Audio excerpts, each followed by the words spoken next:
Doctor ortho Ayurvedic oil और capsule, अब दर्द भी घुटने टेकेगा। भारत पर ट्रंप का 50% टैरिफ आज से लागू। 5.4 लाख करोड़ रुपए के एक्सपोर्ट पर दिखेगा असर।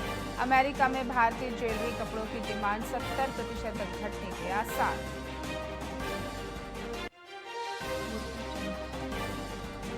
पीएम मोदी ने दी गणेश चतुर्थी की शुभकामनाएं। बोले सभी के लिए शुभकारी हो ये पावन अवसर। बप्पा सभी को खुश रहने का दे आशीर्वाद।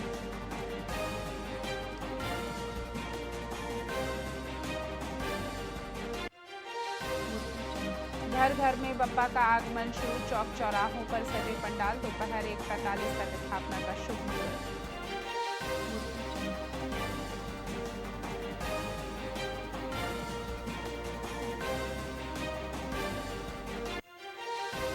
पीसीसी चीफ दीपक बैज ने बोला हमला कारोबारियों से खुलेआम कमीशन बटोर रही सरकार। सड़क निर्माण और दवाइयों की आपूर्ति में भी गड़बड़ी का लगाया आरोप।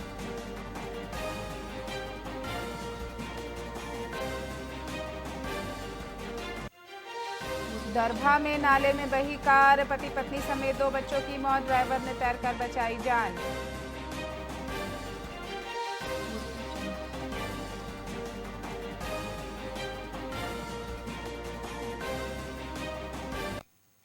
नमस्कार, स्वागत है आपका वीआईपी न्यूज में। मैं हूं आपके साथ डॉक्टर रानी और रुक करते हैं खबरों की ओर। मोहन नगर इलाके में एक चौंकाने वाली वारदात सामने आई, जहां पार्षद अजीत वैद्य के साले आशीष गेडाम पर सोमवार देर शाम चाकू से जानलेवा हमला हुआ। पुरानी रंजिश के कारण हुए इस हमले में आशीष गंभीर रूप से घायल हुए।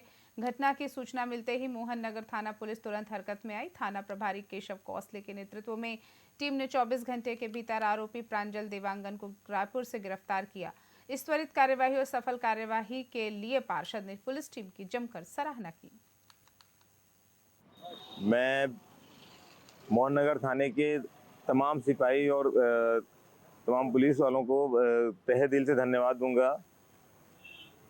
हमारे थाना प्रभारी को धन्यवाद दूंगा। उन्होंने मात्र 24 घंटे में आरोपी को पकड़ दिखाया और उन्होंने पूरी सूझबूझ से आरोपी को पकड़ा है। मैं इसके लिए थाना का पुनः दिल से धन्यवाद दूंगा। दक्षिण पूर्व मध्य रेलवे में रायपुर स्टेशन पर MUTS टिकट वेंडिंग मशीन का शुभारंभ किया गया। इस पोर्टेबल मशीन से रेलवे स्टाफ तुरंत यात्रियों को टिकट दे सकेगा, जिससे टिकट काउंटर पर लगने वाली भीड़ भी कम होगी। फिलहाल ट्रायल के तौर पर 5 मशीन स्टेशन पर लगाई गई हैं, जिन्हें जल्द ही दूसरे स्टेशनों पर भी शुरू किया जाएगा। ये आज हमने MUTS की सुविधा चालू की है रायपुर स्टेशन पर। इस जो MUTS का जो कॉन्सेप्ट है, इसमें टिकट को कस्टमर के पास, जो हमारे पैसेंजर्स हैं उनके पास जाकर हमारा रेलवे स्टाफ इशू करेगा। इसका उद्देश्य है जो लाइन में लगने में जो समय जाता है और जो उस लाइन में लगने में जो थोड़ी सी असुविधा होती है, उसको कम करने का, और जो अल्टीमेट हमारा टारगेट है कि 3 मिनट के अंदर हर यात्री को हम टिकट इशू कर सकें, उसकी दिशा में उठाया गया एक प्रयास है। बेमेतरा का नवागढ़ एक ऐसे चमत्कारी और प्राचीन गणेश मंदिर के लिए जाना जाता है, जिसकी स्थापना 704 ईस्वी में तांत्रिक विधि से हुई थी। श्री सिद्ध शमी गणेश मंदिर की सबसे बड़ी खासियत इसके सामने स्थित शमी वृक्ष है, जिसे शनि देव का प्रतीक माना जाता है। ये 1300 साल पुराना मंदिर अष्टकोणीय है और इसका परिसर भी उसी आकार के कुएं के लिए जाना जाता है। गणेश मंदिर और गणेश चतुर्थी के अवसर पर यहाँ 10 दिनों तक विशेष आयोजन होते हैं, जिसमें देश भर से भक्त दर्शन के लिए आते हैं। मंदिर के चारों ओर महाराष्ट्र के 8 प्रसिद्ध गणपति मंदिरों की प्रतिकृतियां भी बनाई गई हैं, जिससे भक्तों को एक ही जगह पर सभी सिद्धपीठों के दर्शन हो जाते हैं। बचपन से आता हूँ। मैं है नारायणी सादा, 42 साल उम्र हो गई है। यहाँ से मतलब बहुत शुभ है। क्या तो मान्यता है, क्या खासियत? बहुत मान्यता है, मतलब जो मांगो वो मिल जाता है। और बचपन से आता हूँ, बहुत शुभ है। मंदिर में है गणेश जी का है मूर्ति, और रिद्धि सिद्धि का है, माँ पार्वती मैया का है अंदर में मूर्ति। जो गुप्त था वो 7-8 साल पहले ही माने मिला है साफ सफाई में। देखिए, नवागढ़ की जो प्राचीन गणेश मंदिर है उसकी अपनी अलग सिद्धि और ख्याति है। धर्मशास्त्र विधान ये बताते हैं कि नवागढ़ में जो मंदिर है वह अद्वितीय है क्योंकि मंदिर के सामने समी के वृक्ष के साथ साथ सारे वे देवगण मौजूद हैं। ये बहुत ही पुराना प्राचीन मंदिर है, 1600 साल पुराना है और भारत के कोने कोने से यहाँ पे आदमी आते हैं। और ये जो है एक बार महामारी आया हुआ था, उस समय बताते हैं, तभी गणेश जी का संस्थापना हुआ था। बोलो गजानन स्वामी की जय। मेरा नाम लक्ष्मीचंद जैन है, मैं नवागढ़ का मूल निवासी हूँ। पहले हमारा नवागढ़ का नाम नरवर साय राजा के नाम से, नरवरगढ़ के नाम से था। हमारे राजा थे नरवर साय। और ये बहुत ही प्राचीन गणेश मंदिर है जो महाभारत कालीन से है। मेरे मित्र अरुण बरनवाल जी बताए हैं 16-17 सालों से, नहीं ये 16-17 सालों से नहीं, ये 5000 से ऊपर वर्षों से महाभारत कालीन से यह मंदिर है। स्वच्छ भारत मिशन शहरी 2.0 को लेकर वर्चुअल बैठक आयोजित की गई, जिसमें उप मुख्यमंत्री अरुण साव ने भाग लिया। आपको बता दें कि बैठक में केंद्रीय मंत्री मनोहर लाल खट्टर ने स्वच्छता से जुड़ी आगामी गतिविधियों की समीक्षा की। इस दौरान उप मुख्यमंत्री ने बताया कि अंबिकापुर, पाटन और विश्रामपुर को स्वच्छता सुपर लीग में शामिल किया गया। इन शहरों को एक एक निकाय को स्वच्छ बनाने की जिम्मेदारी दी गई। राज्य में आगामी महीनों में स्वच्छ शहर प्रतियोगिता शुरू की जाएगी और शहरों को भी स्वच्छता अभियान से जोड़ा जाएगा। साथ ही कांग्रेस में चल रही आंतरिक कलह पर उप मुख्यमंत्री ने टिप्पणी करते हुए कहा कि उनके झगड़े नए नहीं हैं। वहीं इंडिया गठबंधन के उपराष्ट्रपति उम्मीदवार सुदर्शन रेड्डी को लेकर नक्सल पीड़ित परिवारों के विरोध को उन्होंने स्वाभाविक बताया। कांग्रेस पर पिछड़े वर्गों और अनुसूचित जाति जनजाति के शोषण का आरोप लगाते हुए कहा कि इन वर्गों के लिए असल में काम भारतीय जनता पार्टी ने ही किया है। बैठक में आने वाले स्वच्छता की गतिविधियों को लेकर उन्होंने चर्चा की। स्वच्छता पुरस्कार 24-25 संपन्न हुआ।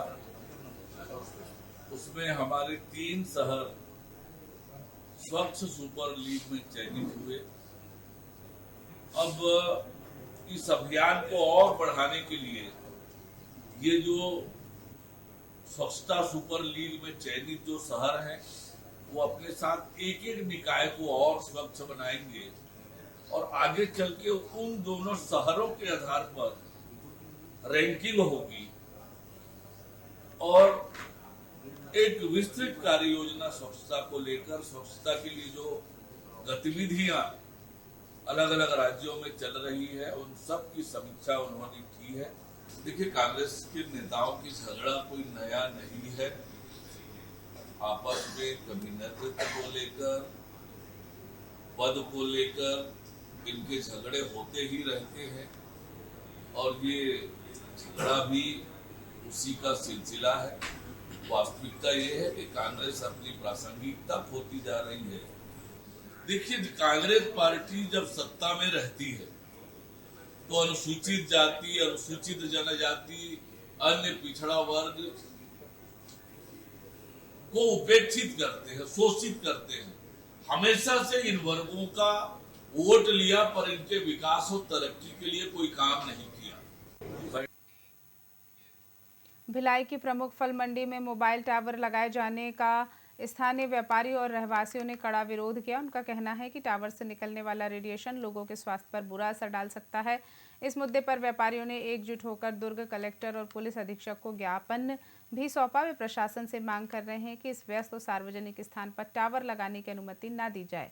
व्यापारियों का मानना है कि ये टावर उनके व्यवसाय को भी प्रभावित कर सकता है। पब्लिक के साथ है, हम साथ पब्लिक की बात सुनना है अपने को। रेडिएशन फैलने के कारण से बाल बच्चे को बहुत सारे समस्या आती है, पब्लिक को समस्या आती है। इनकी वजह से हम लोग सब एक साथ मिल के उसके विरोध कर रहे हैं और सामने वाला नहीं मान रहा, कुछ बोलता है कि जाओ जो करना है उखाड़, जो करना जो कर लो बोलता है। तो हम लोग अपने हिसाब से कलेक्टर जी को, एसपी साहब को, सीएसपी साहब को, टीआई साहब को आवेदन दिए थे। अब त्योहार के वजह से वो लोग अभी फिलहाल तो आ नहीं पाए हैं, शायद आगे त्योहार के बाद सहयोग करेंगे। यहाँ एक स्थानीय व्यवसायी अलीम जी द्वारा मोबाइल टावर लगाया जा रहा है, जिससे बस्ती वालों को और मंडी वालों को यह आशंका है कि इसमें रेडिएशन फैलने का खतरा है। इसलिए यहाँ उनसे संबंधित व्यवसायी से 2-3 बार चर्चा की गई, लेकिन उन्होंने हाँ बोल के फिर भी जो है रात में काम करके टावर को खड़ा किया जा रहा है। जिससे कि बीमारी विकिरण रेडिएशन का खतरा है। इसलिए हम लोग का आग्रह है, बस्ती वालों का विरोध है, फल मंडी का विरोध है कि इस मोबाइल टावर को यहाँ से हटा के किसी ओपन प्लेस में लगा दिया जाए। पब्लिक के छत्तीसगढ़ की खबरों में फिलहाल इतना ही। आप देखते रहिए VIP न्यूज़। नमस्कार।